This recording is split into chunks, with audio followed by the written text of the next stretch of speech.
আর ধন সম্পদের মায়ায় পড়ে আছো, তুমি এখনো আল্লাহকে কি চিনবে না?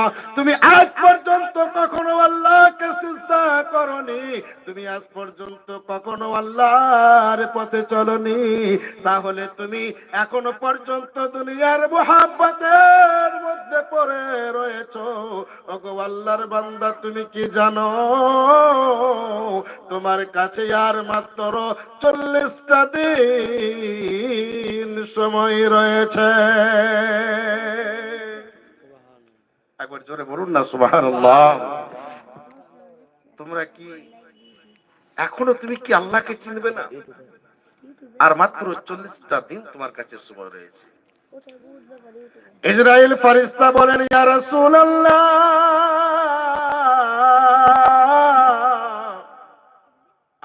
আবার তার পরের দিনেই আমি তার কাছে যাই।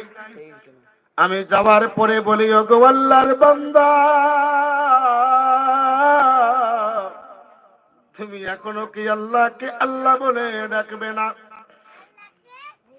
তুমি এখনো কি আল্লাহকে আল্লাহ বলে চিনবে না? তুমি কি এখনো রবকে রব বলে জানবে না? যে রব তোমাকে এত সুন্দর করে, এত মায়া করে, এত ভালোবেসে তোমাদের ধন সম্পদ দিয়েছে, তোমাদের ছেলে মেয়েকে দিয়েছে। এই যে আমাদের ছেলে মেয়ে যেগুলো রয়েছে, আমাদের সকলেরই খুব মায়ার জিনিস, খুব মায়া। এর চাইতে মায়া আর কিছু হয় না। আমার আল্লাহ বলছেন, বান্দারে, তোমার ছেলে যতটা মায়া, তোমার মা তোমাকে যতটা মায়া করে, তার চাইতে আমি আল্লাহ তোমাদেরকে বেশি ভালোবাসি। বলুন সুবহানাল্লাহ। তার চাইতে আমি আল্লাহ তোমাদেরকে বেশি ভালোবাসি। ইসরাইল ফেরেশতা বলেন, ও বান্দা, তুমি এখনো কি আল্লাহর পথে আসবে না? তোমার কাছে আর 30টা দিন সময় রয়েছে, 20টা দিন সময়, 10টা দিন সময়। ইসরাইল ফেরেশতা বলেন, ইয়া রাসূলুল্লাহ, আমি প্রত্যেকটা দিন তার কাছে 40টা দিন 2 বার করে যাই, আর এই কথাটা বারবার তাকে বলি, তুমি কালমা পড়ে নাও, তুমি আল্লাহকে আল্লাহ বলে মেনে নাও, তুমি রবকে রব বলে মেনে নাও, তুমি খোদাকে খোদা বলে মেনে নাও। ইসরাইল ফেরেশতা বলেন, ইয়া রাসূলুল্লাহ, যাদের নসিব ভালো হয়, নসিব ভালো হয়, নসিব ভালো হয়, তারা কালমা পড়ে নেয় এবং আল্লাহর পথে চলে আসে। আর যাদের নসিব বদনসিব হয়, তারা কালমাও পড়তে পারে না, আল্লাহর পথেও আসতে পারে না।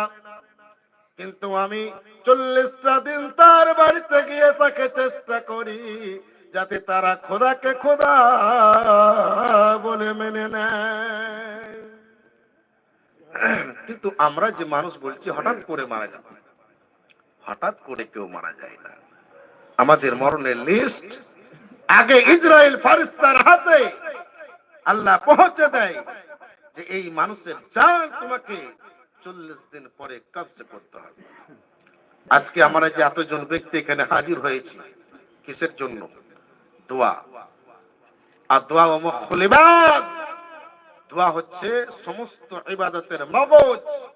আমরা এখানে দোয়ার জন্য হাজির হয়েছি। এই বাড়ির ছবি চাচা আমরা সকলেই চিনি, আমরা জানি। আজকে দেখেন তেনার বাড়িতে এত বড় প্যান্ডেল, এত আয়োজন, এত মানুষ আমরা এসেছি, এত রান্না বান্না, এত কিছু, সব কিছু চলছে, কিন্তু পুরো বাড়িটা মানুষ তন্ন তন্ন করে খুঁজে বেড়াই, ওই মানুষটাকে দ্বিতীয়বার আর কেউ দেখতে পাবে না, আর খুঁজে পাওয়া যাবে না। ওই মানুষটাকে আর কেউ কিন্তু খুঁজে পাবে না। তো ব্রাদারান মিল্লাত ইসলামিয়া, আমাদেরকে হুঁশিয়ার হতে হবে, আমাদেরকে সাবধান হতে হবে।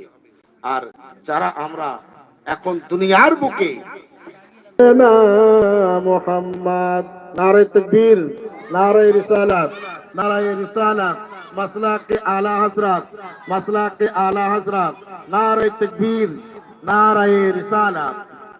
আলহামদুলিল্লাহ, হযরত এসে হাজির হয়ে গেছেন। ইনশাআল্লাহ ওনার মুখ থেকে আমরা কিছু মূল্যবান কথা